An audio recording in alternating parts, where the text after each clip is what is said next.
What amazing weather we have today. I hope that you get to start your week off by going outside and getting a breath of fresh air. Make sure you maintain your social distancing though. So today I have a book that rocks because it's called Ricky, the Rock That Couldn't Roll, and it's written by Mr.Jay and illustrated by Aaron Wozniak. Over the lake and out past the bay was a green grassy hill where the rocks came to play.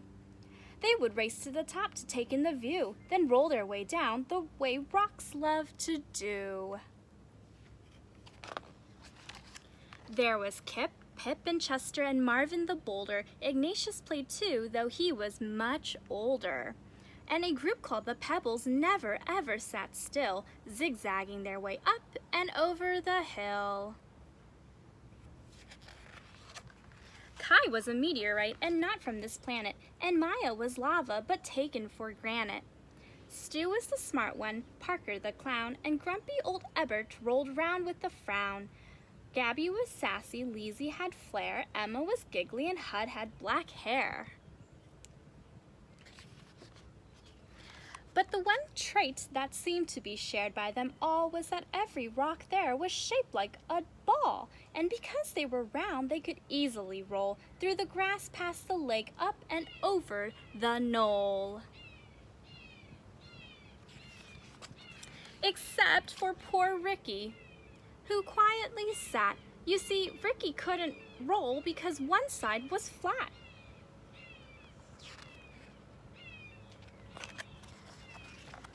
His friends didn't get it.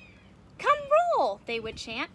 So Ricky tried, but replied, "I'm sorry, I can't." But the rocks were determined. They were sure they could solve Ricky's flat-sided problem and help him revolve.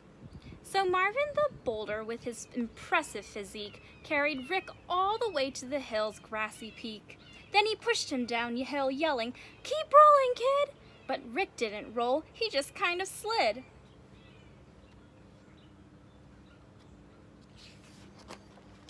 Well, the rocks weren't done, not by a mile. Surely this next try would get Rick to smile. They stuck rubber balls all over Rick, using big gobs of glue to get them to stick. They were proud of themselves. "This will work," they all announced. But Ricky still couldn't roll. Now he just sort of bounced. Well, they pushed and they pulled, trying every which way to get Rick to roll, but by the end of the day, nothing had worked just like Rick expected, and he ended up feeling depressed and dejected. "It's no use," Ricky sighed. "There just isn't a way, so I'll sit off to the side and watch you all play." But his friends wouldn't quit. "We're here for you, brother, and we'll get you to roll one way or another." So they pondered and thought, each straining his brain, till they looked up and saw it was starting to rain. And that's when it hit that smart stone named Stu. "Eureka!" he shouted. "I know just what to do." He explained to them how they would get Rick to tumble. "My plan is pure genius." Stu wasn't too humble. So they carried our hero down the road about a mile to the lake where they gathered up mud they could pile on the flat side of Rick, creating a mound that they shaped, smooth and sculpted until it was round. Then after the rain with the sun in the sky, they left him to bake till the mud was all dry. They gathered up vines and one colorful feather that they wrapped all around Rick to keep it together.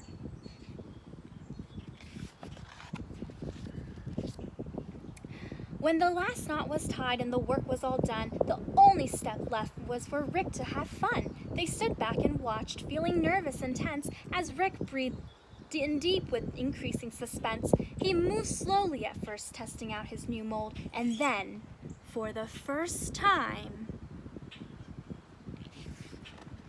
Ricky the Rock rolled!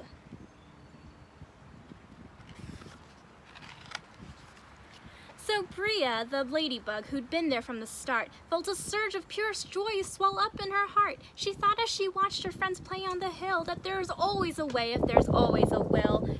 Also a will. And she said to herself as Ricky rolled down the slope, when you're surrounded by love, you always have hope. And this is how Ricky the Rock rolled with the help of his loving and dedicated friends. I hope you enjoyed. Please check out the description below for some suggested prompt writing, and I shall see you next time, friends.